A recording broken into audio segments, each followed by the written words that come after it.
Hello everyone, and welcome back to the channel. It's Wednesday, you're seeing this on Wednesday. You're gonna watch me react to some YouTube comments like we do pretty much every Wednesday. And I'm in a little bit of a better mood.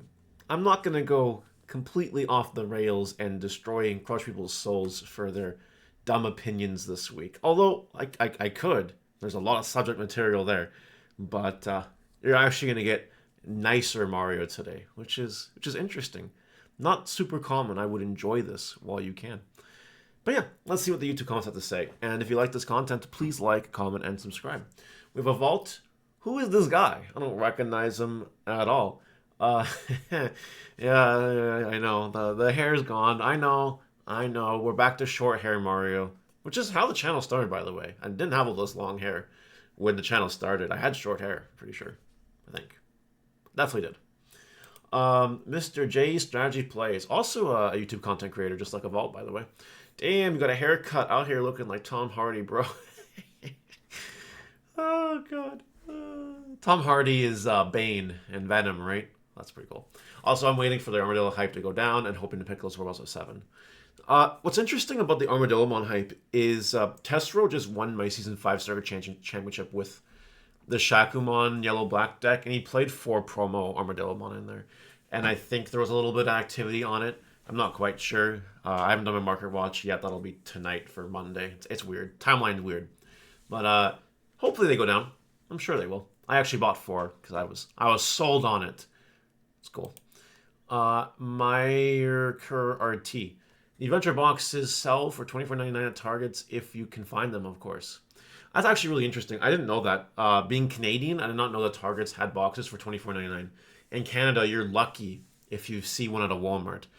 I've been to like 5 Walmarts in the last couple of weeks. I've not seen any adventure boxes at all. Not nothing. Nothing. But that's cool. If you can find a Target for $24.99, you probably should buy them. That's a good deal. Absolutely. Juggernaut 100. Part of it might be because of the serial Omnimons.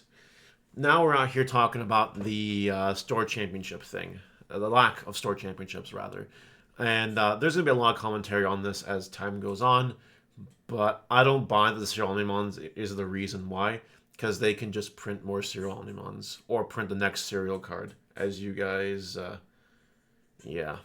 I think you get my point. Royal Blue, also a YouTube member. From what I gathered from our LGS, it was pretty intense scrutiny as far as getting one of the regionals.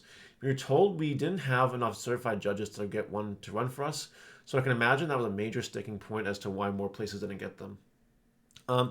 That's a major cop-out. That's crazy, because it's... I don't want to word this. If Bandai wants to hold more events, but judges are... the amount of judges are prohibiting them, then just get more judges.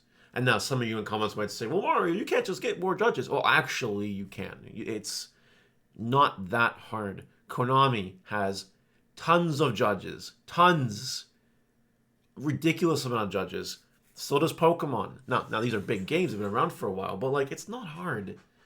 It's not hard. Seriously. Just, you know what it is? If Bandai had a better process for getting judges, like tested, installed, set up, whatever, it would be a lot easier. Like, I never ever heard back on me reaching out to want to be a judge since they made that Discord. Never. And I can't imagine I'm the only person that fell through the cracks. Although I could be because Bandai hates me, but like, if it's more judges, they can fix that really easily. If they choose not to, then it's a will issue, not a skill issue. Because if it's a skill issue, you fix it real quick. Zaborg 19. Kind of makes me sad that they aren't going to my LGS. I live in New York, and mine is supposedly the largest game store in the East Coast. I was sort of hoping that would mean more events for Digimon as well. It is a very large store, and they can hold large events inside. They already hold very large events with the big 3 TCGs. Though who knows what the future may hold? Yeah, who knows? Maybe there's time for more. Maybe there'll be more stores next time. I don't know. I guess we'll find out. Not a big deal. Scales 7383. Never seen someone so obsessed with being right all the time. Someone says that he's so full of himself. So I actually want to take 2 minutes to talk about this. There were a lot of comments, by the way, about people still thinking I'm wrong with the pre-sales, and like you can literally take 15, 20 minutes and go back to these TCG player sales data, and you'll know I'm right. Also, there were private, Facebook marketplace group sales, Discord sales in the main Discord Digimon TCG group, like for low and pre-sale prices on release day. It's everywhere. It's easy to find. If you think I'm wrong, you're just not doing your own research, or you're an idiot. It's one or the other. I don't. Maybe you're both. Whatever. So, first of all, I am not obsessed with being wrong, right all the time. I just usually, my nature, am right all the time, which means you're wrong and I'm right. I'm not obsessed with being right all the time. But there is a secondary thing to this. For those of you that do not know, this is not my career. This brings in peanuts. I'm an accountant. I do accounting work in my 9 to 5. The thing about accounting is if you're wrong, you mess with people's money. You mess with people's finances. It creates lots of problems, anywhere from bookkeeping to tax issues. As an accountant, you literally can't afford to be wrong, because one mistake can be the biggest deal in the world. On top of that, a little more personal. My parents, when they raised me, they basically said people that make mistakes are fools. Basically, you don't make mistakes. You just do everything right all the time. And well, that's definitely a bit of a stretch. That's not what they said, but that's basically the theory. And I went to private school, and like me and my sisters, we had to get top grades, or God forbid, like it was a apocalypse. So basically, the way that my life has worked out, in the career that I choose, and because of my upbringing, I have to be right. It's not like I work at McDonald's. I accidentally put some sweet and sour sauce for some chicken nuggets instead of ketchup or something. Mistakes that I make in my career, they are extremely crucial. They're extremely tantalizing, and they can cause big issues for my customers and clients if a big mistake is big enough. Even a small mistake can cascade into something bigger. You know what I mean? We just don't make mistakes because we can't make mistakes, because mistakes can literally, in the accounting field, ruin people's lives or cause big issues. So yeah, a little bit of Mario lore for you. Not obsessed with being right all the time, but I don't live in a world where I have the luxury to be wrong. So I hope that makes sense. Johnny Stevens. Manual X Antibody was pre-selling for 70, which is right around what it's at now. Only one person bought 4 copies for 90, and that person was an idiot because the majority of people were buying them at 70. This is a really funny comment because of how naive this comment is. If someone paid $90 for Magna X pre-sale, that means there were pre-sales for $90. That's just simple objective truth. It's as objective as the sun rose this morning. It's going to fall later today. It's going to be nighttime soon, right? It's as philosophical, as deep as I have this phone, therefore it exists. Like, hello? Like, I don't understand this comment at all. I don't understand how anyone could even type out a comment like this. There were pre-sales for 90. Therefore, there were pre-sales for 90. Anyway, I'm gonna move on. Aruka Blanca, Mara still trying to defend Owl from the pre-sales. Again, I covered this. If you think I'm wrong, go do your own research and come back. Actually provide proof. I want screenshots. On Mox Moonstone, we'll type an essay worth of whatever sometimes. I want a detailed, deep analysis of why you think I'm wrong, using hard numbers, dates, timestamps, and then tell me I'm wrong. Don't just be a keyboard warrior troll. All you keyboard warriors, you people on the internet, you are truly something else. I bet if we were ever at an in-person event, you would not say this to my face because you're a coward. All of you hiding behind your keyboards. Absolutely insane. By the way, that's me being nice, Mario. I if I was in a worse mood, this would have gone a lot further than that. But I hope that helps. Ronin reviews, maybe an Omni Patamon playmat. That would be a really cool idea. Maybe I should. Maybe the only way to find the Omni Patamon is by making a playmat for it. I don't know. I guess we'll see. Sealed action, let's go. Yep, true. I have started the first little bit of. I've gotten ready for the thing. The boo boo boo boo boo. That's a verbal word salad there. I'm sorry. It sounds, but sealed action is getting ready. No one knows. I don't know what that says.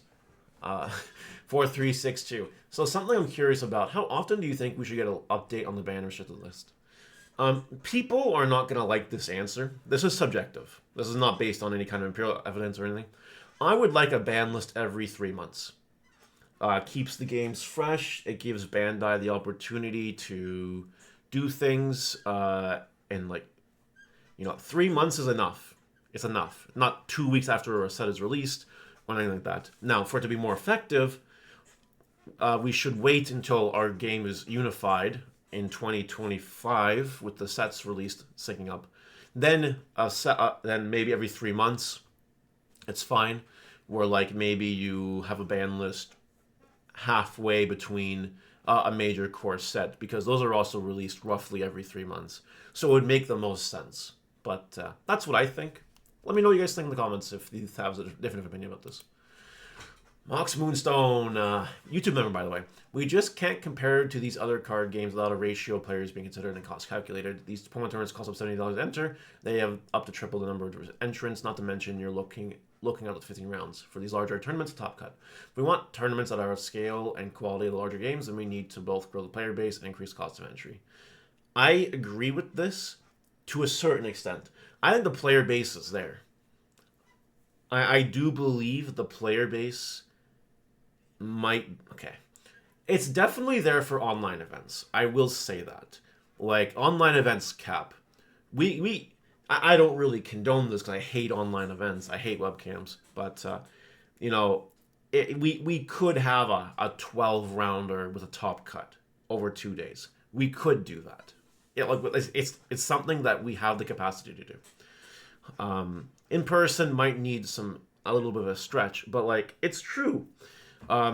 That if we want better tournaments, there should be better prize support. If we want better prize support, the entry's got to go up. But at least if the entry goes up and there's actually good prize support, then people will be like, okay, yeah, this makes sense. This tracks. And something that also needs to happen is these conventions, these tournaments and conventions. I know that when Digimon first started IRL events, for the most part, they were in conventions, these big tournaments. You had to buy a convention badge for the convention itself, blah, blah, blah, whatever. They've sort of kind of slowed down on that a little bit, but that needs to stop, seriously. It needs to become uncommon, not common. Because you're basically paying the entry fee for the event plus a badge to get into the venue in the first place, which does nothing for you if you don't care about that kind of thing. Yeah, I hope that makes sense. Yeah.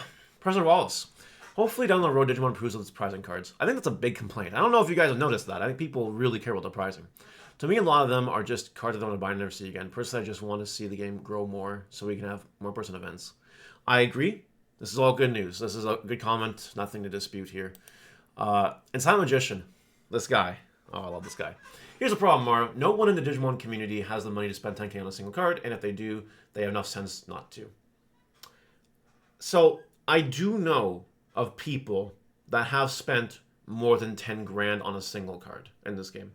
2022 prizing, 2021 prizing for the early Evo Cups and all that. I know it exists. It does exist. Therefore, that's wrong.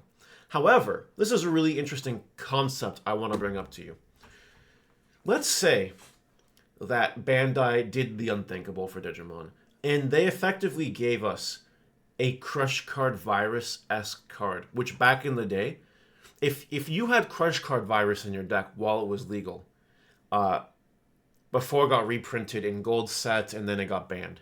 But if you managed to win an event or top an event and get a Crush Card Virus card, the card was so good, especially if you had a playset, that it significantly helped you. if you had two good players going at it playing a mirror match, or any deck that used Crush Card Virus, and one of them had Crush Cards, it made a massive difference. Yeah, you're both skilled players, but like if you had Crush Card, you were not losing. If you drew it, you were not losing at all.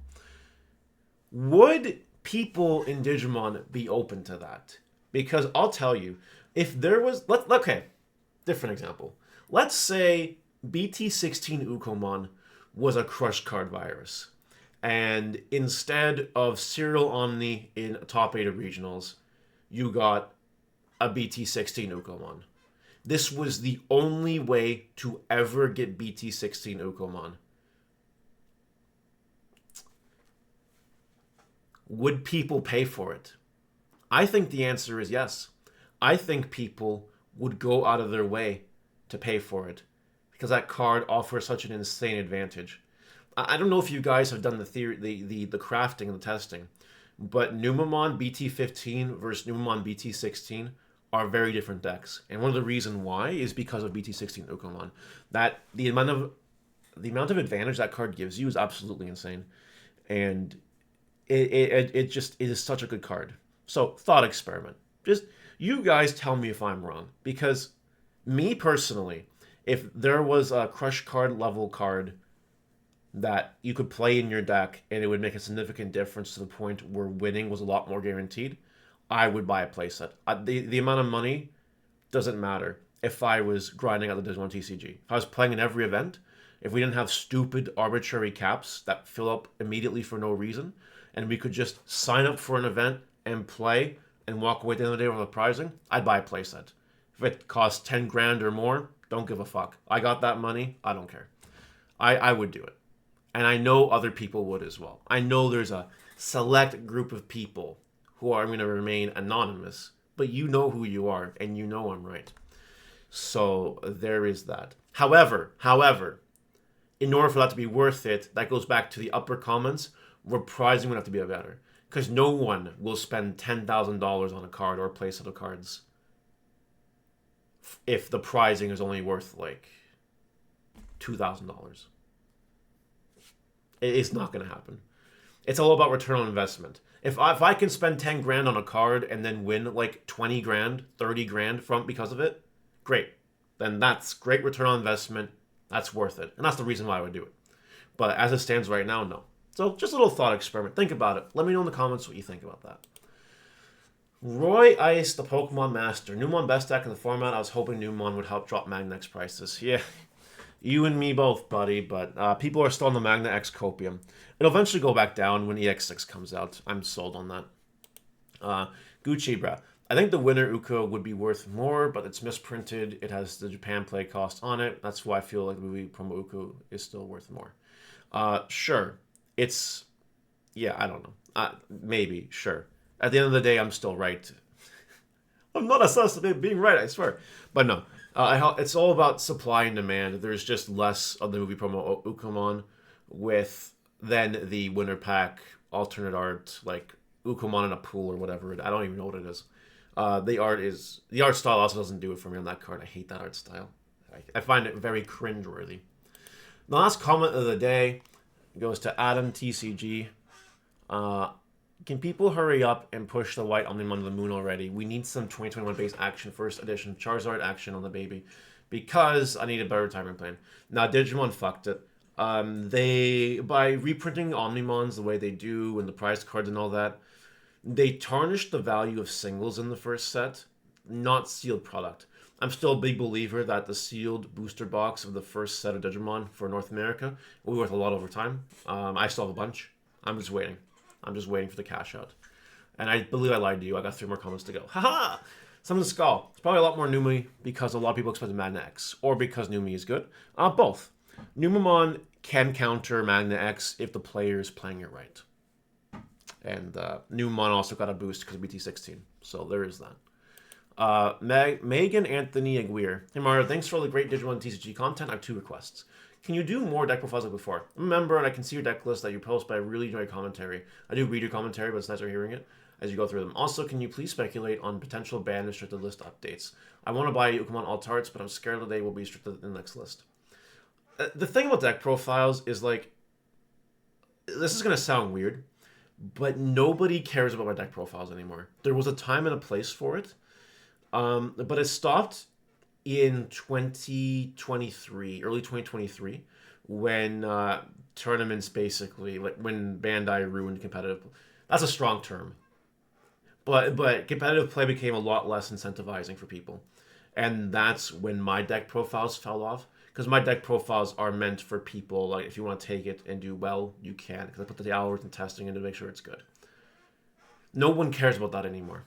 So that's why it's on YouTube members right now.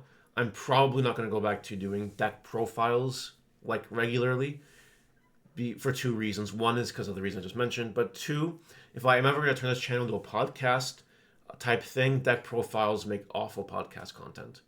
It's got to be stuff that you can listen to. If you've noticed, a lot of my videos on the channel have been just like that. Like, you can just listen to the videos. There's not a lot of visual element to them. You can just use your ears. Which I guess you could do with a deck profile too, but it's not the same. It's not as verbally digestible, if that makes sense. Okay. Also, can you speculate on the ban list recent updates? Yeah, I don't think Ukamon Altart is safe. I don't think Numon X is safe. I don't think Monzimon X is safe.